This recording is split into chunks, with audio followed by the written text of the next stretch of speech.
तो पहला क्वेश्चन है कि the relation R on set of 1 2 3 is given by R equal to set of element के तौर पे एक 1 1 है, एक 2 2 है, एक 1 2 है, एक 3 3 है, एक 2 3 है। क्वेश्चन ने बोला कि then the relation is reflexive, symmetric, transitive. Symmetric and transitive दोनों है। तो रिलेशन एंड फंक्शन का पहला क्वेश्चन ऑब्जेक्टिव क्वेश्चन है, बड़ा ही आसान क्वेश्चन है और बड़ा ही अच्छा क्वेश्चन है। एक बार में समझ में आ जाएगा, एकदम ध्यान से आप लोग देखना, कहीं भी आप लोग को जाना नहीं है। एक एक क्वेश्चन को अच्छे से एक्सप्लेन करेंगे, ऑब्जेक्टिव क्वेश्चन को शॉर्ट तरीके से बता देंगे, जरा से भी आप लोग को प्रॉब्लम नहीं होगा। बस खाली फोकस होकर के सारे क्वेश्चंस को आप लोगों को ऑब्जर्वेशन करना है, ढंग से सीखना है। अगर ये क्वेश्चन 30 क्वेश्चन अगर आप लोग एग्जाम में अगर नहीं आता, डिट्टो अगर यहाँ से क्वेश्चन मैच नहीं करेगा, तो भी अगर समझ करके क्वेश्चन आप लोग यहाँ पे अगर अच्छे से बना लेते हो ना, तो ऑब्जेक्टिव क्वेश्चन ऐसे ही आएंगे, बाकी सारे क्वेश्चन भी आप लोगों से बन जाएंगे ना।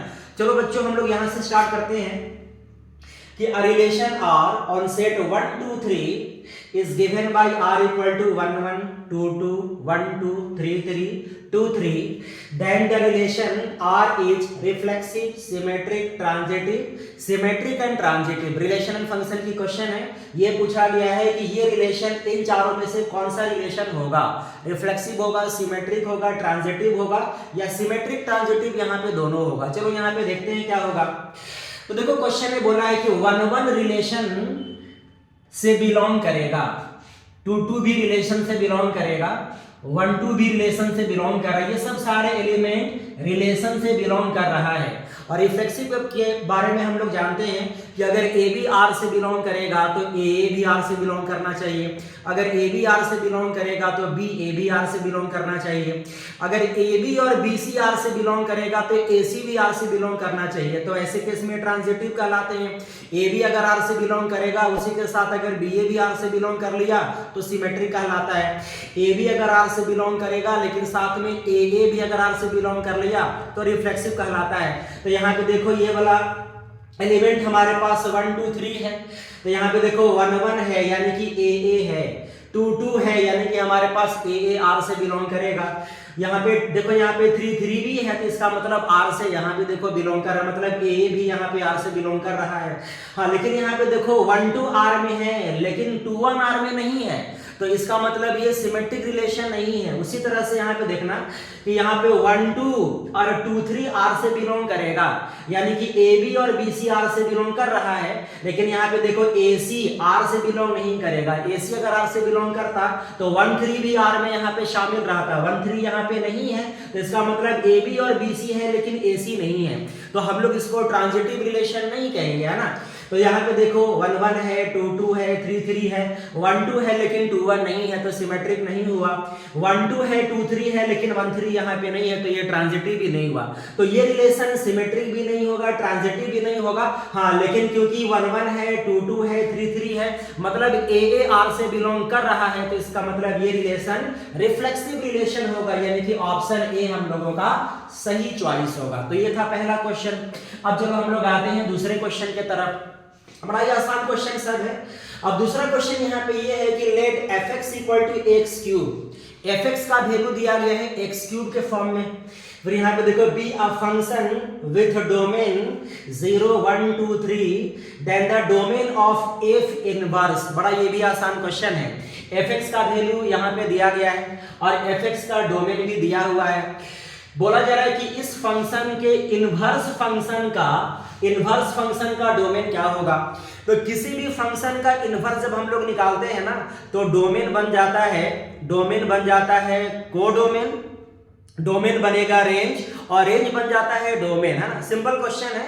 देखो क्वेश्चन है बोल रहा है कि f(x = x cube be a function with a domain 0 1 2 3 then the domain of f inverse is। f inverse का डोमेन निकालना है, मतलब ये फंक्शन का इनवर्स फंक्शन का डोमेन निकालना है। तो ऐसे वाले केस में बच्चों आप लोगों को ध्यान में रखना है कि किसी भी फंक्शन का जब इनवर्स निकालते हैं ना, तो डोमेन रेंज में कन्वर्ट होता है और रेंज जो होता है ना वो डोमेन में कन्वर्ट होता है। तो ये वाला फंक्शन का डोमेन ये है, अगर ये वाला फंक्शन का रेंज निकालना होगा तो y का वैल्यू देखना होगा। बड़ा सिंपल क्वेश्चन है। fx का वैल्यू यहाँ पे दिया गया है एक्स क्यूब, अगर x का वैल्यू हम लोग यहाँ पे 1 रखेंगे, x का वैल्यू अगर 0 हम लोग रखेंगे तो 0 का क्यूब होगा, y का वैल्यू 0 आएगा। x का वैल्यू अगर 1 रखेंगे, 1 रख करके यहाँ पे सॉल्व करेंगे तो x का वैल्यू 1 यानी कि 1 का क्यूब होगा, इसका वैल्यू 1 आ जाएगा। x का वैल्यू अगर यहाँ पे 2 रखेंगे तो x का वैल्यू यहाँ भी 2 रख करके सॉल्व करना होगा, यानी कि 2 का क्यूब आएगा, इसका वैल्यू 8 के बराबर हो जाएगा। इसी तरह से अगर x का वैल्यू हम लोग यहाँ पे 3 रखेंगे तो x का वैल्यू यहाँ भी हम लोग को 3 ही रखना होगा, तो ये वाला बनेगा 3 का क्यूब, इसका वैल्यू 27 आ जाएगा। सिंपल है।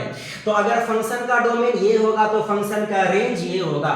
डोमेन अगर हम लोग 0 1 2 3 लेते हैं तो यही फंक्शन का रेंज हो जाएगा 0 1 8 और 27 होगा। तो ये वाला फंक्शन का डोमेन होगा तो ये वाला फंक्शन का रेंज होगा। इसी के इनवर्स फंक्शन का अगर डोमेन बताना होगा तो फंक्शन का रेंज ही इनवर्स फंक्शन का डोमेन कहलाता है ना। बड़ा सिंपल क्वेश्चन है। तो इसका मतलब इनवर्स फंक्शन का डोमेन हो जाएगा 0 1 8 और 27। देखो ऑप्शन में कहीं पे दिया हुआ होगा 0 1 8 27, यानी कि ऑप्शन सी हम लोग का सही चॉइस है। सारा क्वेश्चन ऑब्जेक्टिव का बोर्ड का एकदम आसान क्वेश्चन होता है, डरना नहीं है। एक एक क्वेश्चन करके हम लोग यहाँ पे सॉल्व करेंगे और बहुत अच्छे से आप लोगों को समझ में आ जाएगा। देखो तीसरा क्वेश्चन है कि sine tan inverse x is equal to question हल्का सा यहाँ पे मिसप्रिंट हो गया, लेकिन घबराना नहीं है। क्वेश्चन सिर्फ इतना है कि sine tan inverse x is equal to, यहां से यहां तक ना एक्स्ट्रा टाइपिंग हो गया है, इसको आप लोगों को ध्यान नहीं देना है बच्चों, है ना। बड़ा सिंपल क्वेश्चन है, आपको सिर्फ ये बताना है कि इसका वैल्यू इन चारों में से कौन सही होगा। बड़ा ये भी सिंपल क्वेश्चन है। देखो इधर, तो ये हो गया साइन tan इनवर्स x, एकदम एक लाइन में सॉल्व होगा। साइन इनवर्स को, tan इनवर्स को हम लोग साइन इनवर्स के फॉर्म में कन्वर्ट करेंगे, ये भी बड़ा आसानी से कन्वर्ट होगा, क्योंकि हम लोग जानते हैं कि tan इनवर्स यहाँ पे जो भी होता है ना, ये वाला p/b के फॉर्म में होता है। नीचे अगर यहाँ पे कुछ नहीं है तो हम लोग यहाँ पे 1 देंगे, है ना।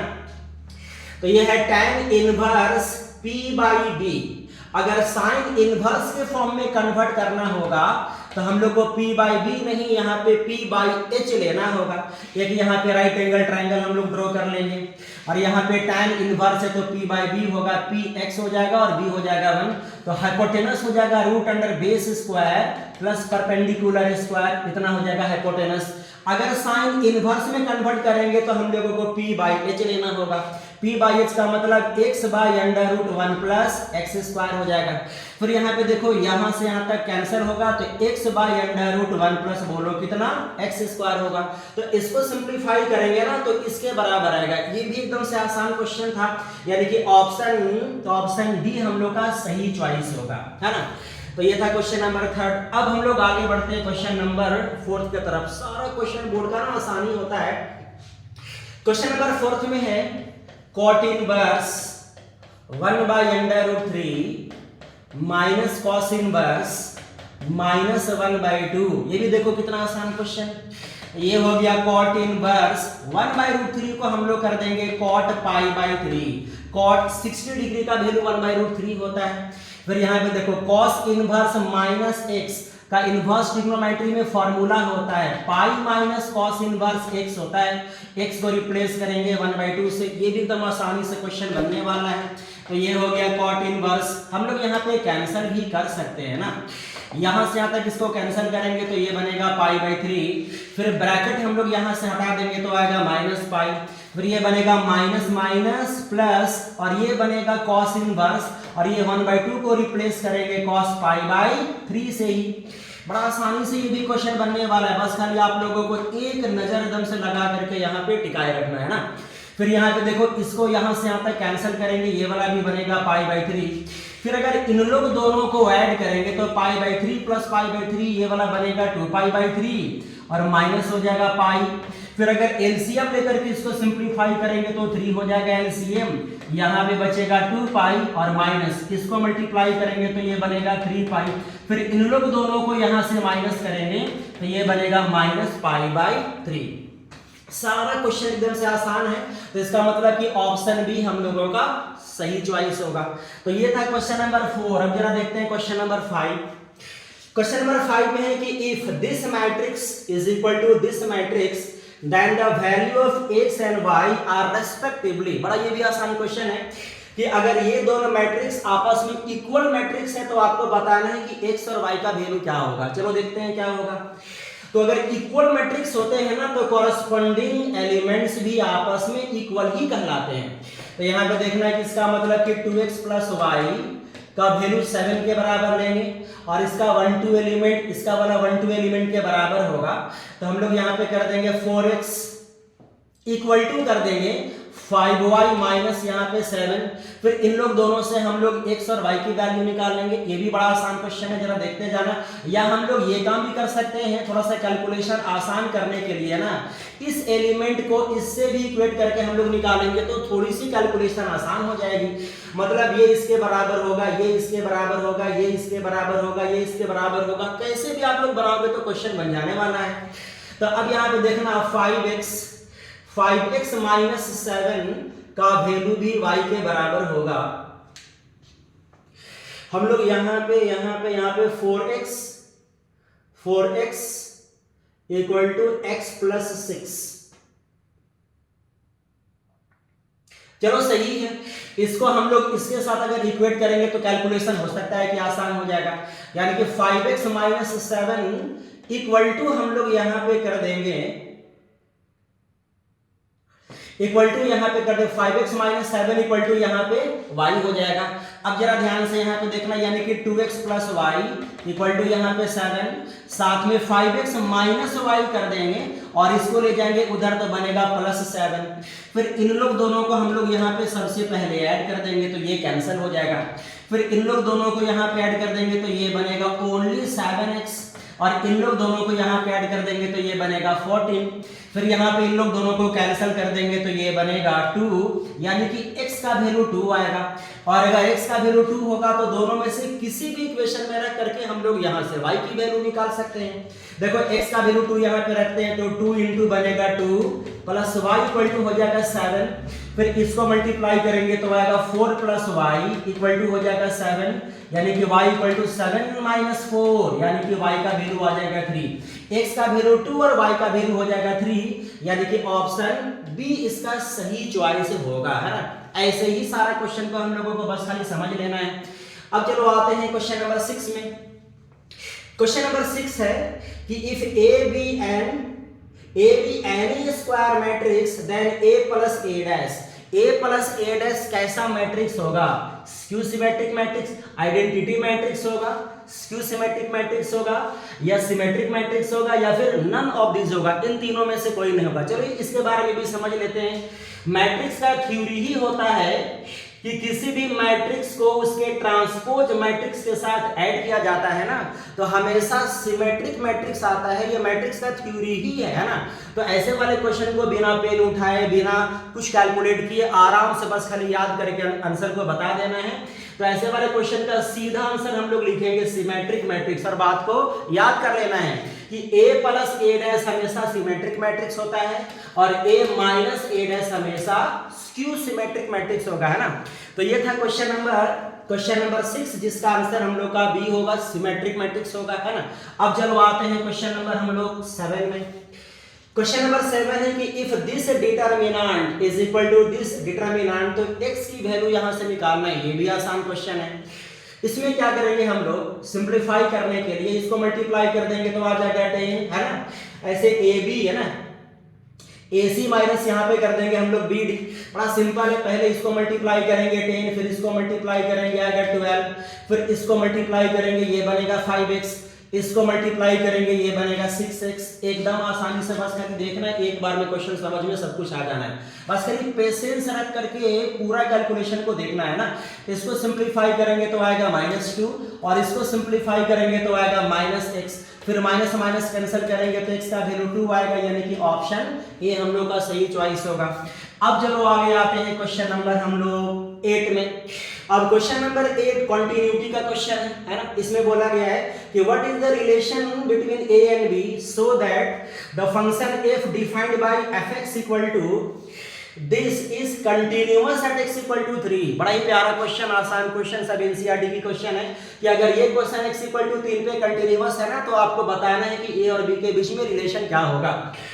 तो इसमें क्या करेंगे कि सबसे पहले हम लोग निकालेंगे left hand limit at x equal to 3 पर, इसके बाद निकालेंगे right hand limit at x equal to 3 पर, है ना। और क्योंकि क्वेश्चन ने बोला है कि ये फंक्शन x इक्वल टू 3 पे कंटिन्यूअस है, तो दोनों आपस में क्या होगा, बराबर हो जाएगा दोनों आपस में, है ना। तो दोनों को आपस में यहाँ पे सेम करके सिंप्लीफाई करेंगे, जो भी रिलेशन आएगा चारों में से एक ऑप्शन मैच करना ही करना है। तो इसके लिए लेफ्ट हैंड लिमिट निकालने के लिए हम लोग यूज करेंगे limit h tends to 0 f 3 minus h, अगर 3 पे निकालना है तो लेफ्ट हैंड लिमिट, और यहाँ पे यूज करेंगे हम लोग limit h tends to 0 f, यहाँ पे कर देंगे 3 प्लस f3 प्लस h, और यहाँ पे हो जाएगा f3 माइनस h। बड़ा सिंपल क्वेश्चन है, दोनों आपस में यहाँ पे सेम रहेगा, तो ये वाला बनेगा लिमिट h टेंडिंग टू 0। अब 3 माइनस h का मतलब हो गया 3 से कम, जब x का वैल्यू 3 से कम रहेगा तो इसमें पुट करके निकालना है लेफ्ट हैंड लिमिट, जब x का वैल्यू 3 से ज्यादा रहेगा तो इसमें पुट करके निकालना है राइट हैंड लिमिट, है ना। बड़ा सिंपल क्वेश्चन है। तो a है ना, ऊपर वाला में x को रिप्लेस करेंगे हम लोग 3 माइनस h से, प्लस यहाँ पे 1 रहेगा, फिर यहाँ पे हो जाएगा लिमिट h टेंडिंग टू 0, फिर यहाँ पे 3 प्लस h नीचे रिप्लेस करेंगे x को हम लोग, है ना। तो यहाँ पे आ जाएगा b इंटू एक्स को रिप्लेस करेंगे 3 प्लस h से, और प्लस यहाँ पे 3 आ जाएगा। एकदम एक एक करके बस खाली अब सिंप्लीफाई करना है। सिंप्लीफाई करने के लिए अब खाली हम लोग यहाँ से लिमिट सॉल्व करेंगे बस, और लिमिट सॉल्व करने के लिए हम लोग h का वैल्यू यहाँ पे रखेंगे। हम लोग लिमिट सॉल्व करना वैसे भी जानते हैं ना कि 0/0 फॉर्म नहीं आएगा, ∞/∞ फॉर्म नहीं आएगा, या 7 लिमिट का इनडिटरमिनेट फॉर्म जो भी होता है ना वो अगर नहीं आएगा तो डायरेक्ट पुट करके हम लोग यहाँ पे वैल्यू निकाल सकते हैं। अभी फिलहाल हम लोग यहाँ पे डायरेक्ट ही पुट करेंगे। तो h का वैल्यू अगर 0 हम लोग यहाँ पे रखेंगे तो ये वाला बनेगा 3a, और साथ में प्लस 1 भी रहेगा। फिर यहाँ पे h का वैल्यू अगर 0 पुट करेंगे तो ये बनेगा 3b, प्लस यहाँ पे 3 रहेगा, है ना। अब चलो थोड़ा सा और देख लेते हैं आगे। फिर इसको अगर लेफ्ट हैंड साइड में लाएंगे तो ये वाला बनेगा 3a minus 3b equal to, इसको अगर उधर ले जाकर के माइनस करेंगे तो 3 माइनस 1, ये वाला बनेगा 2। अब यहाँ पे इन लोग दोनों से हम लोग 3 एलसीएम लेंगे तो ये बनेगा a minus b equal to यहाँ पे 2 रहेगा, यानी कि a माइनस b का वैल्यू 2/3 के बराबर होगा। तो यही हम लोग का रिलेशन होगा जो ऑप्शन सी से मैच करेगा ना, ऑप्शन ए बी और ये हो गया सी। इसमें ऑप्शन नंबर डी हम लोगों का मिसिंग है, लेकिन ऑप्शन नंबर डी हम लोग का सही आंसर भी नहीं है, ऑप्शन नंबर सी ही इसका सही आंसर होगा, है ना। एक ऑप्शन यहाँ पे और है जो गलती से भी हम लोग भी जल्दी ही बनाए हैं ना, तो टाइप यहाँ पे वो नहीं हो पाया है, लेकिन खैर इससे आप लोग को दिक्कत नहीं है, वो ऑप्शन डी हम लोग का सही आंसर है भी नहीं, तो सी को हम लोग को यहाँ पे टिक लगा देना है ना। चलो बढ़ते हैं हम लोग आगे थोड़ा सा। आगे की क्वेश्चन है कि if y equal to this then dy by dx, है ना। बड़ा ये भी सिंपल क्वेश्चन है कि अगर y का वैल्यू इतना होगा तो इसका डिफरेंशिएशन क्या होगा, dy बाई dx का वैल्यू क्या होगा। तो इसके लिए यहाँ पे देखो y equal to log x, इसको डिफरेंशिएट करेंगे तो y का डिफरेंशिएशन बनेगा dy बाई dx। डिफरेंशिएशन हम लोग इसको चैन रूल से करेंगे, है ना, एकदम ध्यान से देखना। तो हम लोग इसका डिफरेंशिएट करेंगे पहले log x के रेस्पेक्ट में, इसके बाद हम लोग log x को डिफरेंशिएट करेंगे सिंपल x के रेस्पेक्ट में, है ना। तो अब यहाँ पे देखो इसको x हम लोग कहेंगे कुछ देर के लिए डिफरेंशिएट करने के लिए, इसको अगर यहाँ पास वाले फंक्शन को x कहेंगे तो ये वाला भी x हो जाएगा, तो ये वाला बनेगा log x, और log x का डिफरेंशिएशन 1/x, और x हम लोगों ने एज्यूम किया था log x को, फिर log x का डिफरेंशिएशन हो जाएगा 1/x, और इन दोनों को मल्टीप्लाई करेंगे तो 1/x log x हो जाएगा, यानी कि ऑप्शन सी इसका सही चॉइस होगा, है ना। अब चलो आगे बढ़ते हैं हम लोग क्वेश्चन नंबर 10 के तरफ। ये भी इक्वेशन यहाँ पे दिया गया है, यहाँ से भी खाली हम लोगों को डिफरेंशिएट कर देना है, डेरिवेटिव निकाल देना है। ये भी आसान क्वेश्चन है, √x plus √y equal to √a दिया गया है। डिफरेंशिएट करेंगे दोनों साइड x के रेस्पेक्ट में, है ना। तो अगर x के रेस्पेक्ट में हम लोग यहाँ पे डिफरेंशिएट करेंगे तो इसका डिफरेंशिएशन हो जाएगा 1/2 √x, इसका डिफरेंशिएशन हो जाएगा, इसको डिफरेंशिएट करते हैं ना तो रूट एक्स का डिफरेंशिएशन तो ये सबको याद रहता है ना, इसका डिफरेंशिएशन रूट एक्स का डिफरेंशिएशन 1/2 रूट अंडर एक्स होगा, और यहाँ पे रूट वाई का डिफरेंशिएशन उसी तरह से 1/2 रूट अंडर वाई होगा, लेकिन वाई का भी डिफरेंशिएशन करेंगे यूजिंग चैन रूल, तो वाई का डिफरेंशिएशन करेंगे तो आएगा dy/dx, यही तो निकालना है। इसका डिफरेंशिएशन ये तो कांस्टेंट टर्म हो गया जिसमें एक्स ही नहीं हो, वेरिएबल ही नहीं हो, वो कांस्टेंट टर्म हो जाया करेगा, तो ये कांस्टेंट टर्म है जिसका डिफरेंशिएशन 0 हो जाएगा। बड़ा सिंपल क्वेश्चन है सारा का सारा क्वेश्चन, बस आप लोग को यहाँ पे बने रहना है ना। अब यहाँ पे देखो इसको मल्टीप्लाई करेंगे या फिर इसको उधर हम लोग भेजेंगे तो ये तो बन जाएगा 1/2 y 2 root under y dy/dx, इसको भेजेंगे हम लोग राइट हैंड साइड में तो -1/2 रूट अंडर x हो जाएगा, जहां पे इस 2 को हम लोग यहाँ पे कैंसिल कर देंगे और इस रूट y को यहाँ से हटा करके भेज देंगे उधर, तो ये बनेगा dy/dx is equal to root y, अगर यहाँ पे जाएगा तो -√y नीचे बचेगा रूट x, यानी कि ऑप्शन हम लोगों का इसमें भी सी सही चॉइस होगा क्वेश्चन नंबर 10 का, है ना। अब चलो बढ़ते हैं हम लोग आगे क्वेश्चन नंबर 11 के तरफ। 11 में दिया गया y इक्वल टू दिस, तो यहां से हम लोगों को बताना है कि dy/dx की वैल्यू क्या होगा, ये भी डिफरेंशिएशन का ही क्वेश्चन है। और इस क्वेश्चन में दिया गया y equal to simple tan inverse 3x minus x cube, नीचे 1 माइनस 3x स्क्वायर दिया गया है। इनवर्स ट्रिग्नोमेट्री में ऐसे वाले क्वेश्चन में अलजेब्रा को ट्रिग्नोमेट्री के फॉर्म में कन्वर्ट करके बनाई जाती है ना, और बड़ा आसान क्वेश्चन होता है। बस इस वाले फॉर्मेट को देख करके हम लोग को पकड़ना होता है कि x के जगह पर क्या रखें कि ट्रिग्नोमेट्री का फॉर्मूला का फॉर्म आ जाएगा। जो भी फॉर्मूला हम लोगों ने 11th क्लास में ट्रिग्नोमेट्री का याद किया है ना, उसका फॉर्म यहाँ पे आने के लायक x को रिप्लेस करेंगे हम लोग। तो यहाँ पे देखो फॉर्मेट ही यहाँ पे है कि अगर x को यहाँ पे tan थीटा कर लिया जाएगा तो ये वाला बनेगा 3 tan theta minus tan cube theta by 1 minus 3 tan square theta, लेकिन ये कब बनेगा जब x को हम लोग tan थीटा लेंगे ना तब बनेगा ना। तो ऐसे वाले क्वेश्चन में हम लोग x को ले लेंगे tan थीटा और इसको अगर इधर लाएंगे तो बनेगा tan inverse x equal to बनेगा थीटा।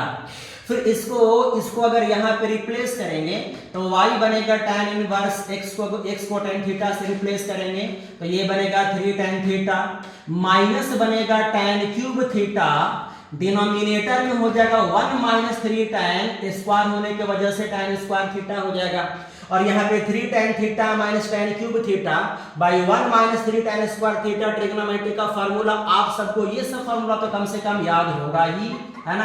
तो इसका फार्मूला हम लोग यूज करेंगे tan सिंपली 3 थीटा, फिर यहां से यहां तक हम लोग इसको कैंसिल करेंगे तो ये बनेगा y इक्वल टू 3 थीटा, जहां पे थीटा को रिप्लेस करेंगे हम लोग tan इनवर्स x से। अब जाकर के हम लोग इसको डिफरेंशिएट करेंगे। हम लोग यहां से डिफरेंशिएट कर सकते थे लेकिन करते हैं ना तो ये ऑप्शन हम लोग का मैच नहीं करता, हाँ, लेकिन सिंप्लीफाई करने के बाद अब डिफरेंशिएट करेंगे ना तो ऑप्शन आसानी से मैच करेगा, है ना।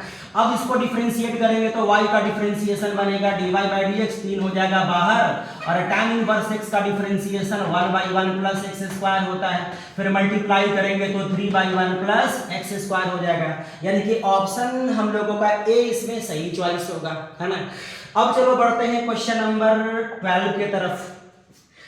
क्वेश्चन नंबर 12 है कि the rate of change of the area of the circle with respect to its radius r at r equal to 5 centimetre as. Rate measurement का क्वेश्चन है ना, एप्लीकेशन ऑफ डेरिवेटिव का, कि सर्कल का area का rate निकालना है radius के रिस्पेक्ट में जब r 5 सेंटीमीटर होगा तब। तो हम लोग जानते हैं ना कि अगर सर्कल के रेडियस, सर्कल के एरिया को अगर a मान लेंगे तो सर्कल का एरिया होता है पाई r स्क्वायर, है। तो जिस किसी भी चीज का रेट निकालना होता है ना उसको डिफरेंशिएट करते हैं, और किसके रिस्पेक्ट में डिफरेंशिएट करेंगे ना ये हमेशा हर क्वेश्चन में क्वेश्चन ही बताएगा। जैसे कि इसमें देखो डिक्लेयर किया है कि r के रिस्पेक्ट में रेट निकालना है, तो जिसके रिस्पेक्ट में रेट निकालना होगा ना किसी भी चीज को तो उसको उसी के रिस्पेक्ट में ना हम लोग डिफरेंशिएट करते हैं, सिंपली एकदम। तो एरिया को डिफरेंशिएट, एरिया का रेट निकालना है रेडियस के रिस्पेक्ट में तो एरिया को करेंगे डिफरेंशिएट। अब एरिया को डिफरेंशिएट करेंगे तो ये बनेगा dA/dr, पाई आर स्क्वायर का डिफरेंशिएशन आर के रिस्पेक्ट में बनेगा 2r, लेकिन क्वेश्चन के अकॉर्डिंग एरिया का रेट निकालना है जब आर 5 सेंटीमीटर हो जाएगा तब, तो आर का वैल्यू यहाँ पे क्या रखेंगे हम लोग 5 सेंटीमीटर, तो ये बनेगा पाई इंटू 2 इंटू यहाँ पे 5 करेंगे। और अगर इसको हम लोग अच्छा ये बोला एरिया का रेट है ना, तो एरिया का यूनिट होगा सेंटीमीटर स्क्वायर, है ना, और यहाँ पे रेडियस का यूनिट होगा सेंटीमीटर, है ना, तो सेंटीमीटर स्क्वायर पर सेंटीमीटर हम लोग यहाँ पे देंगे, इसको मल्टीप्लाई कर देंगे तो आ जाएगा 10 पाई सेंटीमीटर स्क्वायर पर सेंटीमीटर। देखो तो कहां से मैच किया, 10 पाई सेंटीमीटर स्क्वायर पर सेंटीमीटर, यानी कि ऑप्शन ए हम लोग का सही चॉइस होगा। अब चलो बच्चों बढ़ते हैं हम लोग आगे, एकदम रिलैक्स मूड में देखना है, रिलैक्स मूड में पढ़ाई करना है, एक एक क्वेश्चन हम लोग यहाँ पे एक्सप्लेन करेंगे। और एक बात और, इसको खत्म करने के बाद एनसीईआरटी का लगभग जितने भी इंपॉर्टेंट क्वेश्चंस वगैरह आते हैं ना, वो सब सारे क्वेश्चन भी हम लोग यहीं पे यहाँ के बाद डिस्कशन करना कंटिन्यू ही रखेंगे ना। चलो फिलहाल हम लोग देखते हैं क्वेश्चन नंबर 13। क्वेश्चन नंबर 13 है कि the function fx equal to x plus cos x is always increasing function, always decreasing function, increasing for certain range of x, none of this, इन तीनों में से कोई नहीं। क्वेश्चन दिया गया है fx equal to x plus cos x, ये बताना है कि ये फंक्शन का नेचर क्या है, हमेशा इंक्रीज करेगा, हमेशा डिक्रीज करेगा, या कुछ कहीं पे मतलब कुछ x के लिए इंक्रीज करेगा, या इन तीनों में से कोई नहीं होगा। चलो पहले हम लोग इसको डिफरेंशिएट कर लेते हैं, तो f डैश हो जाएगा डिफरेंशिएशन x का डिफरेंशिएशन x के रिस्पेक्ट में 1, और cos x का डिफरेंशिएशन हो जाएगा माइनस sin x, सिंपल है। तो अब जरा देखना है कि इसका सबसे बड़ा वैल्यू कितना होगा, बताओ 1 होगा, इसका सबसे छोटा वैल्यू क्या होता है -1। अगर सबसे छोटा वैल्यू -1 देते हैं तो minus minus plus 1, plus 1 plus 1 करेंगे तो +2, यानी कि सबसे बड़ा वैल्यू आ जाएगा। और अगर सबसे बड़ा वैल्यू देते हैं 1, तो 1 माइनस 1 क्या हो जाएगा 0, यानी कि 0 इसका सबसे छोटा वैल्यू कहलाएगा। तो इसका सबसे छोटा वैल्यू होगा 0 और सबसे बड़ा वैल्यू होगा 2, यानी कि इसका जो वैल्यू होगा 0 से लेकर 2 तक वेरी करेगा इसका वैल्यू। तो 0 से लेकर के 2 के बीच का हर नंबर ना पॉजिटिव होता है, नेगेटिव नहीं होता। तो इसका मतलब f dash x derivative negative नहीं होगा, और डेरिवेटिव अगर नेगेटिव नहीं होता है ना तो फंक्शन हमेशा इंक्रीज करता है। इंक्रीजिंग डिक्रीजिंग का कॉन्सेप्ट होता है कि अगर फंक्शन का डेरिवेटिव 0 से बड़ा होता है तो फंक्शन इंक्रीज करता है, फंक्शन का डेरिवेटिव अगर 0 से छोटा होगा तो फंक्शन हम लोग का डिक्रीज करेगा। लेकिन यहाँ पे तो इसका वैल्यू 0 से 2 के बीच में रहेगा, लाई करेगा, तो ऐसे केस में तो इसका वैल्यू हमेशा प्लस में रहेगा। तो डेरिवेटिव अगर प्लस में हो गया तो ये फंक्शन ऑलवेज क्या करेगा, इंक्रीज करेगा, यानी कि ऑप्शन ए हम लोग का सही चॉइस होगा, है ना। तो ये था क्वेश्चन नंबर 12। अब हम लोग आते हैं क्वेश्चन नंबर 13 में। क्वेश्चन नंबर 13 है इंटीग्रेशन की क्वेश्चन है, इंटीग्रेशन करके बस खाली आपको बताना है कि इन चारों में से कौन सा सही आंसर है। तो यहाँ पे दिया गया integration of 1 e to the power x प्लस e to the power minus x, साथ में यहाँ पे dx रहेगा। पहले इसको सिंप्लीफाई कर लो, तो 1 e to the power x, e का पावर माइनस x को 1 e का पावर x कर देंगे, यहाँ पे रहेगा dx, है ना। फिर इसके बाद ध्यान से देखना, एलसीएम लेंगे हम लोग, e to the power x denominator में ही हम लोग एलसीएम लेंगे, तो ये इसके साथ मल्टीप्लाई होकर के e to the power x का होल स्क्वायर हो जाएगा, और प्लस में साथ में इसको इससे मल्टीप्लाई करेंगे तो 1 होगा, यहाँ पे रहेगा dx। फिर इसके बाद ये पलटी मार के कहाँ चला जाएगा, ऊपर, तो ये बनेगा integration of e to the power x, denominator में हो जाएगा e to the power x का होल स्क्वायर प्लस 1 यहाँ पे कर देंगे dx। अब यहां से इसको बनाएंगे इंटीग्रेशन बाय सब्स्टिट्यूशन से, और ये भी एकदम से आसान है। e to the power x का differentiation e to the power x ही होता है ना, जिसका डिफरेंशिएशन न्यूमरेटर में दिया गया है। तो किसी भी फंक्शन का डिफरेंशिएशन न्यूमरेटर में मल्टीपल के फॉर्म में दिया हुआ रहेगा ना, तो उसी को t लेकर के बनाओगे तो क्वेश्चन इंटीग्रेशन का, सब्स्टिट्यूशन का, हर तरह का क्वेश्चन इस प्रोसेस से बन जाएगा। तो e to the power x को फिलहाल हम लोग यहाँ पे t लेकर के बनाएंगे ना, तो ये क्वेश्चन तो आसानी से बनने वाला है। अब इसका differentiation e to the power x ही होगा, यहाँ पे dx देंगे, यहाँ पे हम लोग dt देंगे, और ये सारे वैल्यूज को हम लोग यहाँ पे रख देंगे फिर से। तो ये बनेगा integration of e to the power x, dx को हम लोग रिप्लेस करेंगे dt से, फिर यहाँ पे 1/e⁻x को रिप्लेस करेंगे t से, यानी कि t² प्लस यहाँ पे 1 हो जाएगा। और इंटीग्रेशन का यहाँ के बाद आसान फॉर्मूला होता है 1/1 प्लस x² का इंटीग्रेशन सीधा आप लोग जानते होंगे tan इनवर्स x, लेकिन यहाँ पे t देंगे प्लस यहाँ पे इंटीग्रेशन कांस्टेंट c देंगे। फिर tan इनवर्स t को हम लोग वापस रिप्लेस करेंगे e⁻x से, तो t को रिप्लेस कर दो e⁻x से प्लस यहाँ पे c देंगे। तो यही हम लोग का सही चॉइस होगा, जो ऑप्शन ये वाला भी ए से ही मैच करेगा ना। एकदम आसान क्वेश्चन होता है, घबराना नहीं है। अगर ऐसा क्वेश्चन डिफरेंट भी अगर आ गया ना तो भी आप आराम से बना लोगे, बोर्ड खराब नहीं जाएगा। इसी लेवल की क्वेश्चन आएगा। अगर ये सब सारा लेवल आप लोग को एकदम आराम से समझ में आता है ना, तो कुछ क्वेश्चन और भी हम लोग ऑब्जेक्टिव लेकर के आएंगे गेसिंग टाइप से, जो और भी क्वेश्चन पे प्रैक्टिस होगा तो ऑब्जेक्टिव आप लोग ना आराम से कर जाओगे, है ना। चलो आते हैं नेक्स्ट वाले क्वेश्चन में, क्वेश्चन नंबर 15 में। ये भी इंटीग्रेशन की ही क्वेश्चन है। Integration of sec² x, denominator में है cos² x dx और यहाँ पे कर देंगे dt। तो ये देखो sec² x को रिप्लेस करेंगे 1/cos² x से, फिर ये cos² x को रिप्लेस करेंगे 1/sin² x से। बड़ा सिंपल है एकदम, बस देखते जाना। फिर इसको सिंप्लीफाई करेंगे तो आएगा इंटीग्रेशन ऑफ sin² x को हम लोग कर देंगे ऊपर और cos² x को कर देंगे नीचे, है ना। तो अब ये बनेगा इंटीग्रेशन ऑफ sin/cos करेंगे तो ये बनेगा tan² x, और ये tan² x को रिप्लेस करेंगे हम लोग sec² x - 1 से। अब इसका ना इंटीग्रेशन का बच्चा फार्मूला जानता है, इंटीग्रेशन का बहुत बेसिक फार्मूला है। sec² x का इंटीग्रेशन tan x होता है और 1 का इंटीग्रेशन x होगा प्लस यहाँ पे c देंगे, तो tan x - x plus c सही ऑप्शन होगा, यानी कि ऑप्शन c हम लोग का सही चॉइस होगा, है ना। अब चलो आते हैं क्वेश्चन नंबर 16 में। इसका क्वेश्चन नंबर 16 में है कि -a से a sin⁻⁷x dx इस डेफिनेट इंटीग्रेशन का वैल्यू किसके बराबर होगा। ये भी बड़ा आसान है, -π/2 से +π/2 है और sin⁻7x dx है। तो एक प्रॉपर्टी हम लोग जानते हैं इंटीग्रेशन का, डेफिनेट इंटीग्रेशन का, कि -a से +a fx dx का वैल्यू 0 के बराबर होता है जब fx ऑड फंक्शन होता है तब। अगर fx ऑड फंक्शन होता है ना, तो ऐसे वाले केस में इसका वैल्यू 0 के बराबर होगा। अच्छा, ऑड फंक्शन है कि नहीं है इस बात को पहचानना भी बड़ा आसान होता है ना। x को रिप्लेस करेंगे -x से, और अगर माइनस कंप्लीटली बाहर आ जाएगा ना तो ऐसे फंक्शन को हम लोग ऑड फंक्शन कहते हैं, है ना। तो यहाँ पे देखो x की जगह पर अगर -x करेंगे तो sin -x का वैल्यू -sin x के बराबर होता है। जो माइनस का पावर 7 लगेगा तो भी माइनस ही रहेगा, है ना। तो अगर x को हम लोग यहाँ पे -x से रिप्लेस करेंगे ना तो माइनस बाहर आ जाएगा, तो ये हमारा ऑड फंक्शन है। और -a से +a भी यहाँ पे दिया हुआ है, तो इसका वैल्यू इस प्रॉपर्टी के हिसाब से 0 के बराबर आएगा, यानी कि ऑप्शन डी हम लोग का सही चॉइस होगा, है ना। अब आते हैं क्वेश्चन नंबर हम लोग 17 में। 0 से a 1/1 प्लस x² का वैल्यू किसके बराबर होगा। इसका इंटीग्रेशन हम लोग डायरेक्ट ही जानते हैं, tan इनवर्स x होता है, जिसका लोअर लिमिट 0 होगा, अपर लिमिट 1 होगा। फिर यहाँ पे कर देंगे upper limit minus lower limit, यानी कि पहले 1 रखेंगे, इसके बाद कर देंगे tan इनवर्स 0।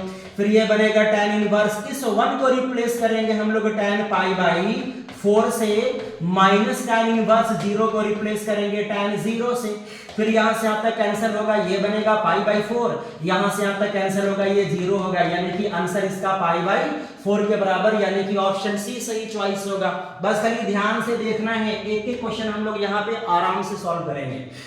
अब यहाँ पे देखो sum of the order and degree of the differential equation this. इस क्वेश्चन ने बोला है कि इस डिफरेंशियल इक्वेशन का ऑर्डर और डिग्री का सम किसके बराबर होगा।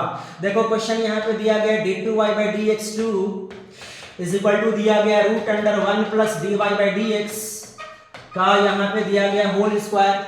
सबसे पहले इस रूट को हटाएंगे हम लोग, रूट को हटाने के लिए हम लोग स्क्वायरिंग करेंगे, तो ये होगा d2y/dx2, स्क्वायरिंग करेंगे तो इसका हो जाएगा होल स्क्वायर, ये होगा 1 प्लस हाफ में dy/dx का यहाँ पे करेंगे होल स्क्वायर। तो इस डिफरेंशियल इक्वेशन को मैक्सिमम 2 बार डिफरेंशिएट किया हुआ है, तो ऑर्डर इसका कितना होगा, 2 होगा। और जिसका ऑर्डर देखते हैं ना उसी का पावर भी देखा जाता है, तो ऑर्डर अगर इसका 2 है तो इसका पावर भी 2 है, तो इसका डिग्री भी 2 के बराबर होगा। ऑर्डर वाले ए का पावर को डिग्री कहते हैं, और जो मैक्सिमम टाइम्स डिफरेंशिएट किया हुआ है ना वही उसका ऑर्डर होता है। तो इसको लाने के लिए 2 बार मैक्सिमम डिफरेंशिएट किया है, तो ऑर्डर इसका 2 होगा, डिग्री भी इसका 2 होगा। इन लोग दोनों को ऐड करके आपको बताना है कि ऑर्डर और डिग्री का एडिशन क्या होगा।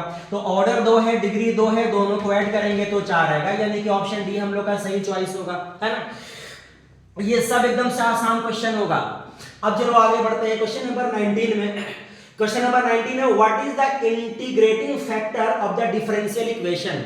इसका इंटीग्रेटिंग फैक्टर की वैल्यू क्या होगा, ये भी एकदम से आसान है। दिया गया dy by dx plus sec x into दिया गया है y इक्वल टू दिया गया है tan x, है ना। इंटीग्रेटिंग फैक्टर सबसे पहले ये लीनियर डिफरेंशियल इक्वेशन है जिसमें p का वैल्यू दिया गया है sec x और q का वैल्यू दिया गया है tan x, है ना।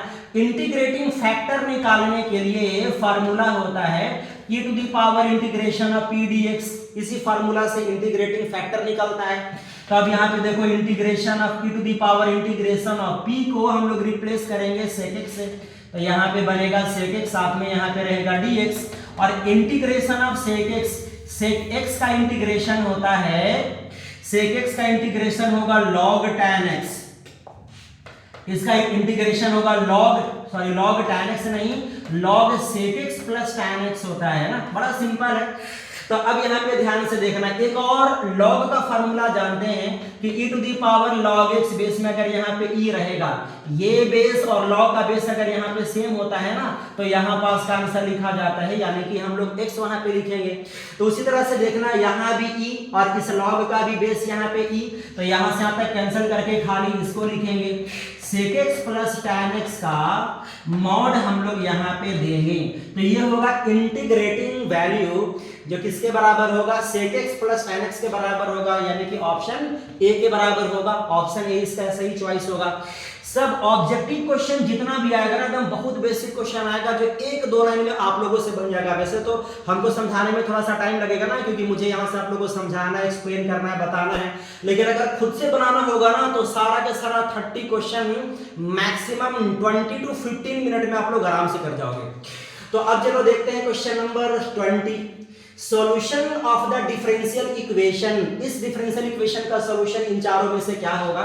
तो यहाँ पे देखो दिया गया dx बाय नीचे दिया गया x प्लस dy बाय नीचे दिया गया है y इक्वल टू यहाँ पे दिया गया है 0। सबसे पहले dx बाय x इसको ले जाएंगे उधर, तो हो जाएगा माइनस dy बाय नीचे करेंगे y, यानी कि वेरिएबल सेपरेबल करेंगे। सबसे पहले वेरिएबल सेपरेबल जब भी हो जाएगा ना, इसके बाद दोनों साइड हम लोग इंटीग्रेट कर देंगे। इंटीग्रेट करेंगे तो इंटीग्रेशन यहाँ पे लगाना पड़ेगा, और 1 बाई x का इंटीग्रेशन हो जाएगा log x, और 1 बाई y का इंटीग्रेशन हो जाएगा log y। और जब सारा टर्म log में रहेगा ना तो कांस्टेंट टर्म भी log में ही ले लेना, ताकि कैलकुलेशंस आसान हो जाएगा और आंसर भी मैच करने का चांस आपका ज्यादा से ज्यादा जल्दी बढ़ जाएगा। फिर अगर इसको लाएंगे इधर तो ये बनेगा log x प्लस बन जाएगा log y इक्वल टू रहेगा log c।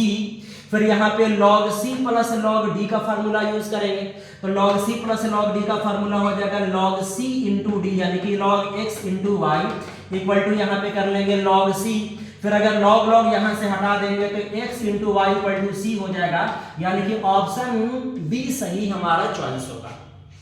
मतलब ऐसे ही सारा क्वेश्चन बनना ही बनना है। अब चलो वापस हम लोग आते हैं क्वेश्चन नंबर 21 में। तो क्वेश्चन नंबर 21 है कि the vector if the vector this and this are collinear then a and b, मतलब ये दोनों वेक्टर कोलिनियर है तो आपको बताना है कि a और b का वैल्यू क्या होगा। ये भी बड़ा प्यारा आसान क्वेश्चन है। जब दो वेक्टर कोलिनियर होते हैं ना तो ऐसे वाले केस में a1 by a2, b1 by b2 और c1 by c2 है ना, ये तीनों आपस में सेम होते हैं, बराबर होते हैं। तो क्या करेंगे, यहाँ पे a1 हमारा a है और a2 हम लोग का -4 है, B1 का वैल्यू 3 है और B2 का वैल्यू -4 है, C1 का वैल्यू -2 है और C2 का वैल्यू यहाँ पे B है। ये तीनों का तीनों आपस में सेम होते हैं कोलिनियर के केस में, है ना।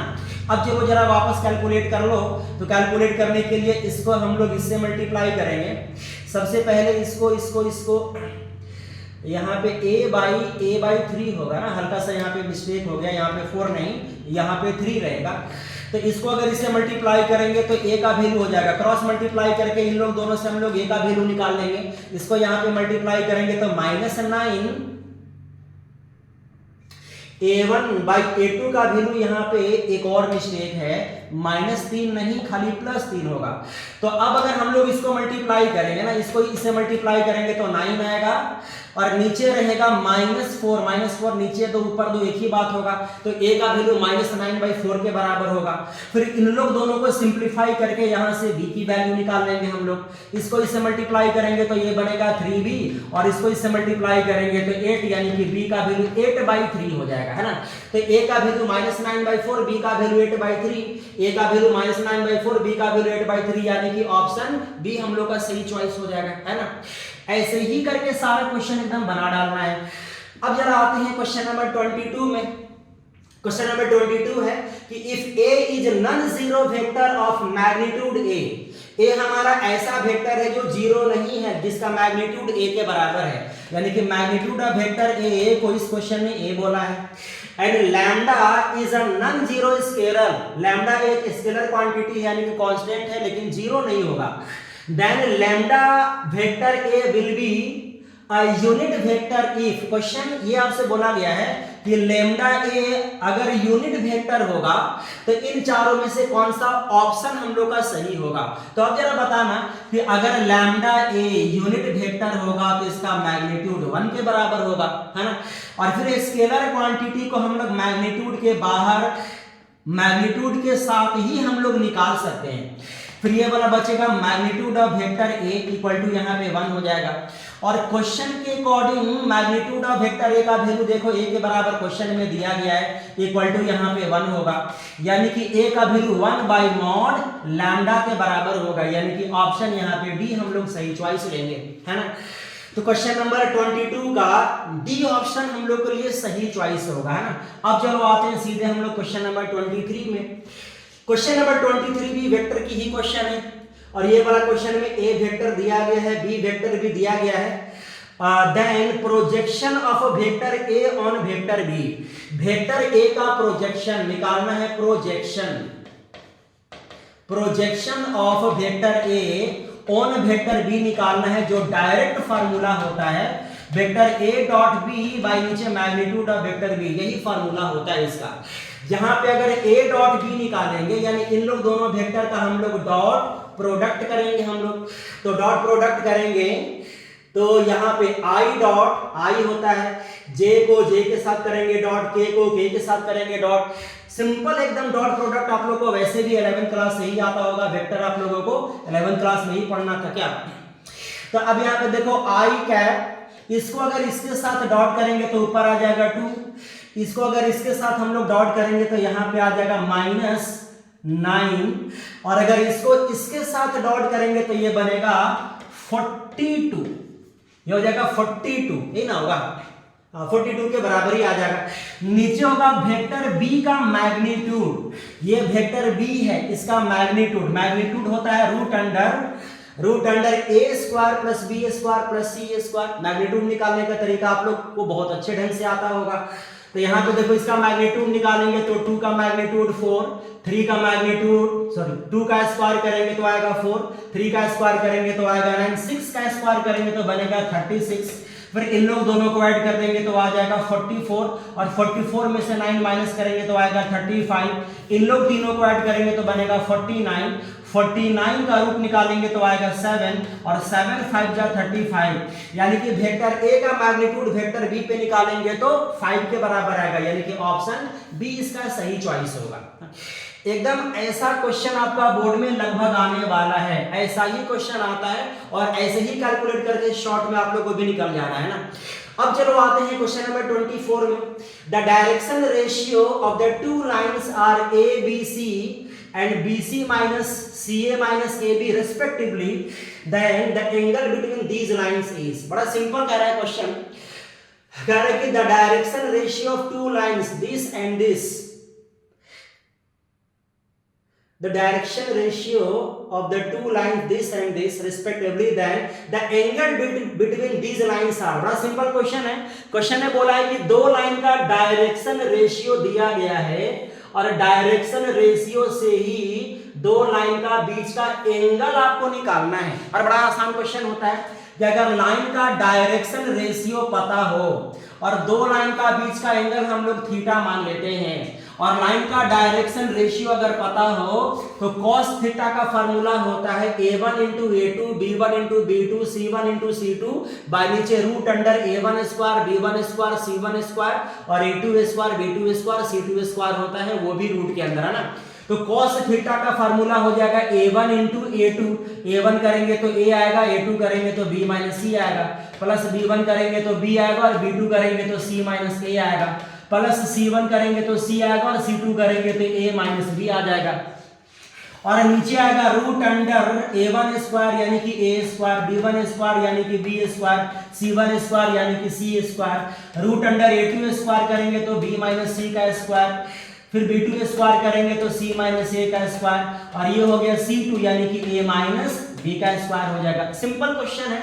फिर यहाँ पे देखो इसको इससे मल्टीप्लाई करेंगे तो ab minus ac हो जाएगा, फिर इसको इससे मल्टीप्लाई करेंगे तो bc minus ab हो जाएगा, इसको इससे मल्टीप्लाई करेंगे तो ca minus cb हो जाएगा।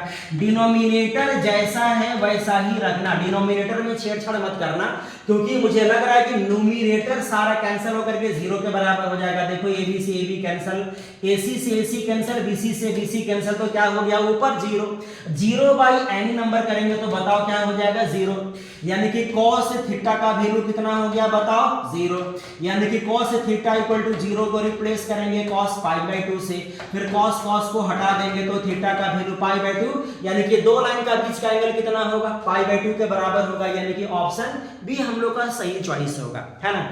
अब चलो आते हैं क्वेश्चन नंबर 25 में, question number 25 sorry, question number 25, question number 25 है कि if a1 b1 c1 a2 b2 c2 with the direction ratio of two parallel lines, then ये तो कंडीशन ही होता है डायरेक्ट जो आप लोगों को याद ही करना है कि अगर दो लाइन का डायरेक्शन रेशियो पता हो और अगर दो लाइंस आपस में पैरेलल हो तो ऐसे वाले केस में डायरेक्ट प्रॉपर्टी ही आता है कि a1 by a2 b1 by b2 और c1 by c2 तीनों आपस में सेम होते हैं, यानी कि ऑप्शन बी हम लोग का सही चॉइस होगा। बिना कैलकुलेट किए ऐसे वाले क्वेश्चन को ना याद रख लेना है।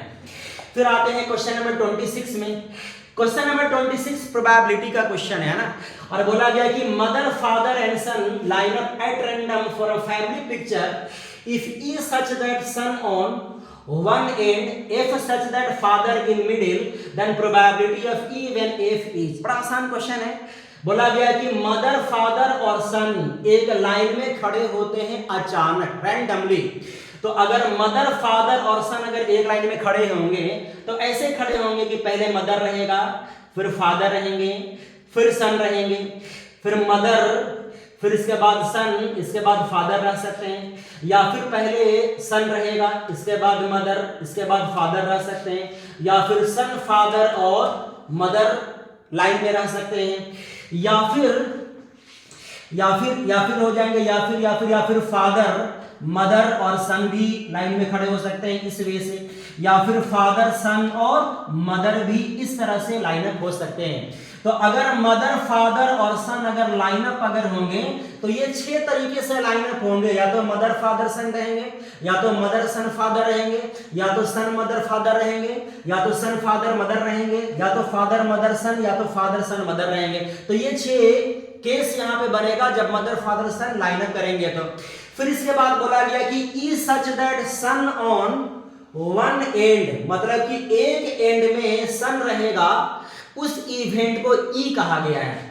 तो ई ऐसा इवेंट है जिसका एक एंड में सन रहेगा, या तो पहले या तो बाद में। तो एक एंड में सन यहाँ पे है, मदर फादर सन रहेंगे तो एक एंड में सन हो गया, या सन मदर फादर रहेंगे तो भी एक एंड में सन हो गया, या सन फादर मदर रहेंगे तभी भी एक एंड में सन हो गया, या फिर फादर मदर और सन रहेंगे तब भी एक एंड में देखो यहाँ पे सन हो गया। तो ये हो गया इवेंट ई। अब जरा देखते हैं और क्या कह रहा है आगे। फिर F such that father in middle, तो एक एफ इवेंट है जहां पे फादर मिडिल में रहेंगे, बीच में रहेंगे फादर। तो देखो बीच में यहाँ पे फादर है और बीच में यहाँ भी फादर है, यानी कि सन मदर फादर रहेंगे तब भी बीच में फादर रहने हैं ना, बीच में फादर रहने हैं। तो देखो फादर यहाँ पे बीच में और यहाँ पे देखो फादर बीच में, यानी कि मदर फादर और सन रहेंगे तो फादर यहाँ पे बीच में होगा, या फिर हम लोग यहाँ पे सन फादर और मदर कर देंगे तब भी फादर यहाँ पे बीच में रहेंगे। तो ये हम लोग का सैंपल स्पेस है। ये ई इवेंट है जहां पे एक एंड पे सन रहेगा और यहाँ पे एफ इवेंट है जहां पे बीच में फादर रहेंगे। अब क्या क्वेश्चन पूछा है हम लोगों से कि that probability of E when F का वैल्यू क्या होगा। बड़ा आसान क्वेश्चन है, तो यहाँ पे ढंग से एकदम देखना। बोला गया है ई व्हेन एफ का प्रोबेबिलिटी, हम लोग फार्मूला जानते हैं कि probability of E when F का फार्मूला हो जाएगा probability of E intersection F bye probability of F, ये फार्मूला होता है। लेकिन सबसे पहले इसका प्रोबेबिलिटी हम लोग निकालेंगे तब ना यहाँ पे डिवाइड करेंगे। चलो पहले वही निकाल लेते हैं। तो सबसे पहले निकालेंगे ई इंटरसेक्शन एफ का वैल्यू, इन दोनों सेटों का इंटरसेक्शन निकालेंगे और इंटरसेक्शन निकालेंगे तो ये वाला एलिमेंट देखो इसमें भी है मदर फादर सन, और ये एलिमेंट सन फादर मदर देखो यहाँ पे है। तो इसका मतलब ये वाला एलिमेंट कंप्लीट इसमें है। तो इन लोग दोनों सेटों का इंटरसेक्शन निकालेंगे ना, तो मदर फादर सन और साथ में सन फादर और मदर ही आएंगे। ये हो गया इंटरसेक्शन ई इंटरसेक्शन एफ का इवेंट हो गया। अब सबका प्रोबेबिलिटी निकालेंगे। अगर probability of E intersection F निकालना होगा तो number of event by number of sample space हम लोग कर देंगे। नंबर ऑफ इवेंट देखो हम लोग इस इवेंट का एलिमेंट यहाँ पे देखो 2 है, तो इसका प्रोबेबिलिटी निकालने के लिए नंबर ऑफ इवेंट का वैल्यू 2 लेंगे और नंबर ऑफ सैंपल स्पेस का वैल्यू हम लोग लेंगे 6, यानी कि नीचे आ जाएगा 6। अगर प्रोबेबिलिटी ऑफ हम लोग यहाँ पे f निकालेंगे तो नंबर ऑफ इवेंट यहाँ पे बनेगा 2 और number of sample space again बनेगा 6, तो ये वाला भी हो जाएगा 2/6। फिर हम लोग को निकालना है probability of E when f का वैल्यू। तो ई व्हेन f का प्रोबेबिलिटी 2/6 है और प्रोबेबिलिटी ऑफ f का वैल्यू भी 2/6 है। फिर इन लोग दोनों को कैंसिल करेंगे तो सीधे इसका आंसर 1 आएगा, यानी कि ऑप्शन डी हम लोग का सही चॉइस हो जाएगा ना। तो ये क्वेश्चन हल्का सा था जहां पे आप लोगों को दिमाग यहाँ पे लगाना था। बाकी जितना भी क्वेश्चन 24 या 25 इससे पहले हम लोगों ने किया है ना, सारा का सारा क्वेश्चन आसान है। हाँ, लेकिन कभी कभी ऐसा होगा कि एक आध क्वेश्चन अगर आप लोग को समझ में नहीं आएगा तो आप लोग कमेंट करके बताना, उस क्वेश्चन का वीडियो फिर से समझा करके डिफरेंट वे में आप लोग को दे देंगे, है ना। लेकिन फिलहाल चलो आगे बढ़ते हैं क्वेश्चन नंबर 27 की तरफ। क्वेश्चन नंबर 27 है प्रोबेबिलिटी ऑफ ए डैश का वैल्यू इतना दिया गया है, प्रोबेबिलिटी ऑफ बी का वैल्यू इतना है, probability of B when A का वैल्यू इतना है। तो probability of A when B का वैल्यू निकालना है। सबसे पहली बात ये कि अगर प्रोबेबिलिटी ऑफ ए डैश का वैल्यू 0.2 दिया गया है ना, तो हम लोग यहां से ही निकालेंगे प्रोबेबिलिटी ऑफ ए, जो 1 minus 1 minus 1 minus probability of A dash के बराबर होगा। प्रोबेबिलिटी ऑफ ए निकालेंगे तो 1 minus probability of A dash के बराबर हो जाएगा। तो अब ये बनेगा 1 minus probability of A dash का वैल्यू हम लोग यहाँ पे देंगे 0.2 और अगर इसको इससे माइनस करेंगे तो आ जाएगा 0.8, सिंपल है एकदम।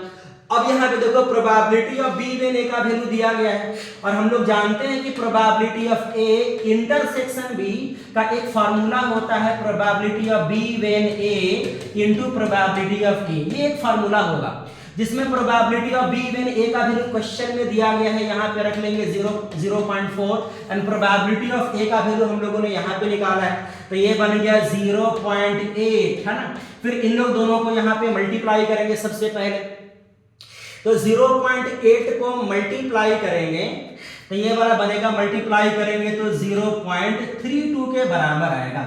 तो ये हो गया probability of A intersection B का वैल्यू। इन लोग दोनों को मल्टीप्लाई करेंगे तो 0.32 के बराबर आसानी से आ जाएगा। लेकिन हम लोग को निकालना क्या है, probability of A when B का वैल्यू निकालना है। अब probability of A when B का वैल्यू, इसका फार्मूला आप लोग जानते हो पहले से कि probability of A intersection B by probability of B होता है, जिसमें इसका प्रोबेबिलिटी वैल्यू निकाल दिए हैं 0.32 और प्रोबेबिलिटी ऑफ बी का वैल्यू देखो क्वेश्चन में ही दिया गया है 0.50 हम लोग यहाँ पे कर लेंगे। फिर अगर पॉइंट हम लोग यहाँ पे कैंसिल करेंगे तो ये बनेगा 32/50। अगेन अगर इसको सिंप्लीफाई करेंगे कैंसिल करके तो 16/25 इसका आंसर आएगा। 16/25 को सिंप्लीफाई करेंगे तो क्या मिलेगा, इसको कैंसिल करेंगे 0.64 को सिंप्लीफाई करेंगे तो ये बनेगा 16, 4 से कैंसिल करेंगे तो ये हो जाएगा 16 और ये हो जाएगा 25। यस, ऑप्शन बी हम लोग का सही चॉइस होगा, है ना। इसको सिंप्लीफाई करके देख लेना, इसका वैल्यू आ जाएगा 16/25 को सिंप्लीफाई करोगे तो 0.64 के बराबर आएगा, यानी कि ऑप्शन बी हम लोग का सही चॉइस होगा इसका, है ना। या फिर इसको भी सिंप्लीफाई करके देख लेना, पॉइंट अगर यहां से हटा दोगे तो आ जाएगा 64/100, इसको सिंप्लीफाई करोगे तो 16/25 के बराबर आएगा, इसके बराबर आएगा, यानी कि ऑप्शन बी हम लोग का सही चॉइस है ना। तो ये था क्वेश्चन नंबर 27। अब जरा हम लोग आते हैं क्वेश्चन नंबर 28 में। क्वेश्चन नंबर 28 है कि if A speaks truth in 75% cases, B speaks truth in 80% cases, then what is the probability that they contradict each other in a statement? बड़ा आसान क्वेश्चन है। बोला गया है कि एक स्टेटमेंट है, उस स्टेटमेंट में ए एक पर्सन है जो 75% सही कहता है और बी एक पर्सन है जो एक स्टेटमेंट में 80% ही सही कहता है ना। Then what is the probability that they contradict each other in a same statement? अगर एक स्टेटमेंट पे उन लोगों को बोलना हो तो ए और बी दोनों का आपस में मिसमैच हो जाएगा, दोनों का दोनों सच नहीं बोलेंगे, दोनों ट्रूथ नहीं बोलेंगे, इसकी क्या प्रोबेबिलिटी है। मतलब एक मैटर पे, एक स्टेटमेंट पे अगर दोनों का दोनों बोलेंगे तो दोनों के दोनों का स्टेटमेंट आपस में कॉन्ट्राडिक्ट करना चाहिए ना, यानी कि दोनों को सच नहीं बोलना चाहिए या दोनों को झूठ नहीं बोलना चाहिए, एक को सच तो एक को झूठ बोलना चाहिए।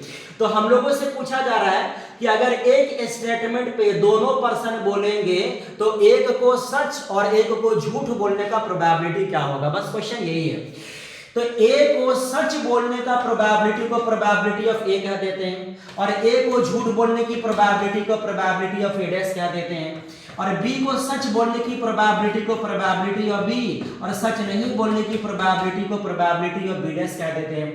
और ए को सच बोलने का प्रोबेबिलिटी होगा 75% और ए डैश को फिर सच नहीं बोलने का प्रोबेबिलिटी हो जाएगा, सच नहीं बोलने का प्रोबेबिलिटी हो जाएगा 25%। फिर अगर बी को सच बोलने का प्रोबेबिलिटी 80% होगा तो सच नहीं बोलने का प्रोबेबिलिटी 20% हो जाएगा, ये ना होगा।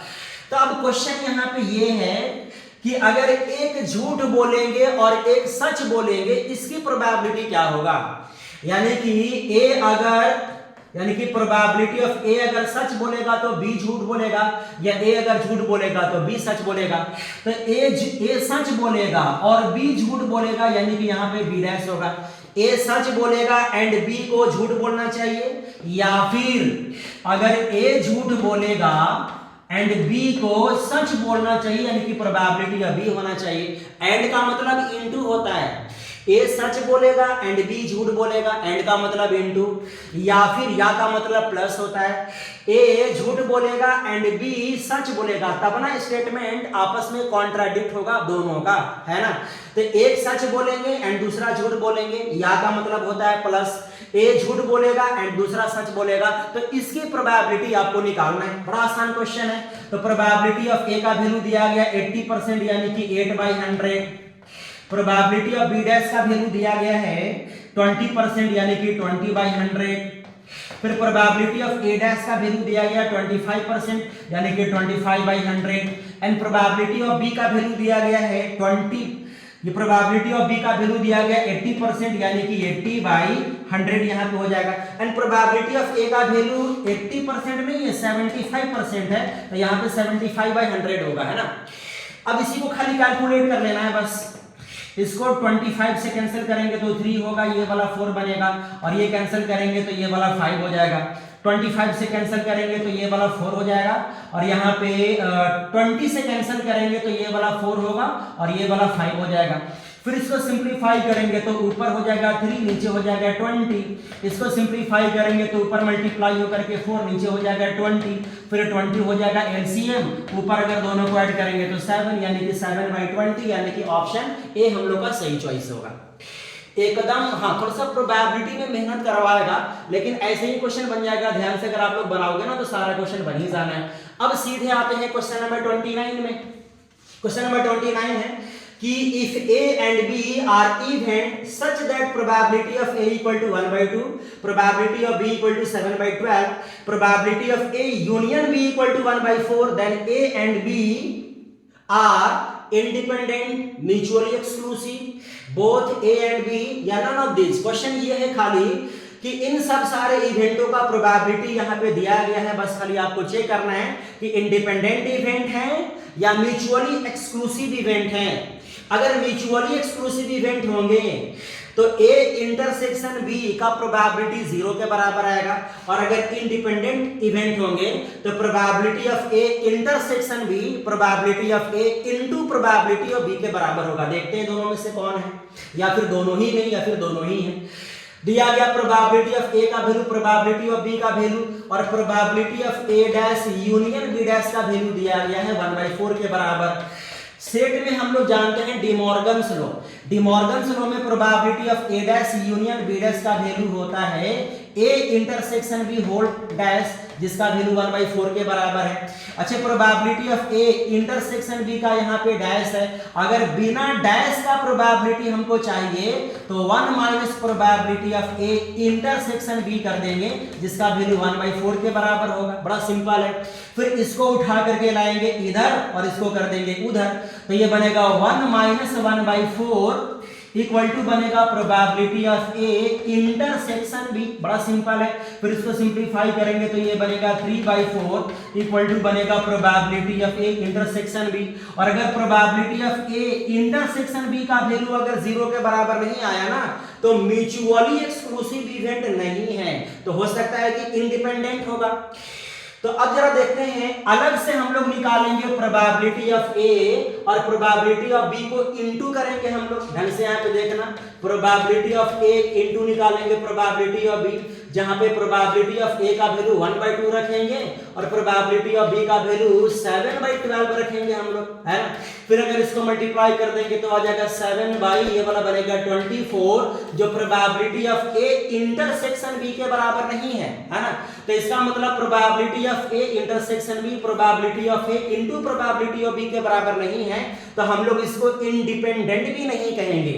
तो इंडिपेंडेंट भी नहीं है, म्यूचुअली एक्सक्लूसिव इवेंट भी नहीं है, तो इसका मतलब दोनों आंसर होगा। ये भी गलत है, तो इसका मतलब नन ऑफ दिस होगा, यानी कि ऑप्शन डी इसका सही चॉइस होगा, है ना। अब चलो आते हैं लास्ट क्वेश्चन, क्वेश्चन नंबर 30 में। क्वेश्चन नंबर 30 है कि the corner point of the unbounded feasible region determined by a system of linear constant are 0, 3 and 1, 1 and 3, 0. Let z px plus qy where p और q का value 0 से बड़ा होगा, then condition on p and q so that the minimum value of z occurs at 3, 0 and 1, 1 is। अब जरा यहाँ पे ध्यान से देखना, क्वेश्चन क्या है। क्वेश्चन है इतना लंबा चौड़ा ताम झाम दे करके आपसे खाली इतना बोला, इंफॉर्मेशन जो काम के लायक जो दिया है वो ये है कि z का मिनिमम वैल्यू इस वाले पॉइंट और इस वाले पॉइंट पे आएंगे, दो पॉइंट पे आएंगे। तो आपको बताना है कि p और q के बीच में कंडीशन क्या होगा, यानी कि रिलेशन क्या होगा। बड़ा आसान क्वेश्चन है। अगर ये क्वेश्चन ने कहा है कि ये वाले पॉइंट और ये वाले पॉइंट पे मिनिमम वैल्यू देंगे, तो इसका मतलब ये वाले पॉइंट और ये वाले पॉइंट पे सेम वैल्यू देंगे। अगर इस वाले पॉइंट पे मिनिमम वैल्यू देंगे और इस वाले पॉइंट पे भी z का मिनिमम ही वैल्यू आएगा, तो इसका मतलब कि दोनों का दोनों पॉइंट पे सेम ही वैल्यू आएगा ना। तो इसका मतलब ये वाला पॉइंट और ये वाला पॉइंट को पुट करके इक्वेट कर दो, जो भी रिलेशन आएगा चारों में से किसी एक से मैच कर जाएगा। बड़ा सिंपल है। तो अगर ये वाला पॉइंट हम लोग इसमें रखेंगे तो x कोऑर्डिनेट यहाँ पे 3 रखना पड़ेगा, तो ये बनेगा 3p। y कोऑर्डिनेट 0 रखना पड़ेगा, तो वो तो हो जाएगा 0। फिर अगर ये वाला हम लोग रखेंगे तो x कोऑर्डिनेट यहाँ पे 1 रखेंगे तो बनेगा p, और y कोऑर्डिनेट भी 1 रखेंगे तो बनेगा q, और दोनों वैल्यू आपस में सेम होगा, है ना। फिर यहाँ पे देखो, इसको अगर यहाँ पे लाएंगे तो बनेगा 3p इक्वल टू यहाँ पे q हो जाएगा, यानी कि p का वैल्यू इसको अगर यहाँ पे ला करके माइनस करेंगे तो 3p माइनस p करेंगे तो बनेगा 2p, यानी कि p का वैल्यू आ जाएगा q/2। तो ये रिलेशन सही होगा, p इक्वल टू q/2, यानी कि ऑप्शन बी हम लोग का सही चॉइस होगा। तो इस तरह का सारा ऑब्जेक्टिव क्वेश्चन का एक्सप्लेनेशन है। इसमें से कहीं भी आप लोगों को अगर डाउट लगता है, प्रॉब्लम लगता है, तो आप लोग कमेंट सेक्शन में लिख करके बताना। जो क्वेश्चन में दिक्कत होगा फिर से वीडियो बना करके आप तक हम लोग ये शेयर करेंगे। और रिक्वेस्ट है कि ऐसा वीडियो आप लोगों को 1 मंथ तक ऑब्जेक्टिव क्वेश्चन आप लोग के साथ जाते ही रहेगा। फास्टली कम टाइम में मैं कोशिश किया हूं कि ऑल 30 क्वेश्चन को सॉल्व करने का कम से कम टाइम में कोशिश किए हैं। मैं चाहूंगा कि आप लोग सारे के सारे वीडियो को पूरे झारखंड में आप लोग शेयर करो, सब लोगों को ये बता दो। और भी ऐसे ही वीडियोस को देखने के लिए अगर आप लोगों को पसंद आया, काम के लगे अगर वीडियो है, तो आप लोग एक चीज को करना मत भूलना, चैनल को सब्सक्राइब जरूर कर लेना। अगला और भी वीडियोस हम लोग ऐसा लेकर के आते ही रहेंगे। और ये हम लोगों का 30 ऐसा सेट था जो जैक बोर्ड से निकल करके आया हुआ सेट है, लेकिन और 30 का 20 का 10 का हम लोग सेट ऑब्जेक्टिव क्वेश्चन का लेकर के आएंगे। यहाँ पे ज्यादा कॉन्सेप्ट हम लोग को डिस्कशन करने का मौका तो अभी हम लोग को नहीं मिला है, लेकिन इसके बाद हम लोग वो भी क्वेश्चन लेकर के आएंगे। लेकिन फिलहाल इस 30 क्वेश्चन को आप लोग कंप्लीट कर लो, अच्छे से देख लो। डाउट अगर कहीं पे आता है तो हमको बता दो, फिर से आप लोग को बता देंगे। और खास करके चैनल को आप लोग सब्सक्राइब कर लो, ताकि अगला वीडियोस आप लोगों को आराम से मिलते रहे और कम से कम 1 महीना जम करके आप लोग प्रैक्टिस कर लो, एग्जाम आप लोग का खराब नहीं जाएगा। Thank you.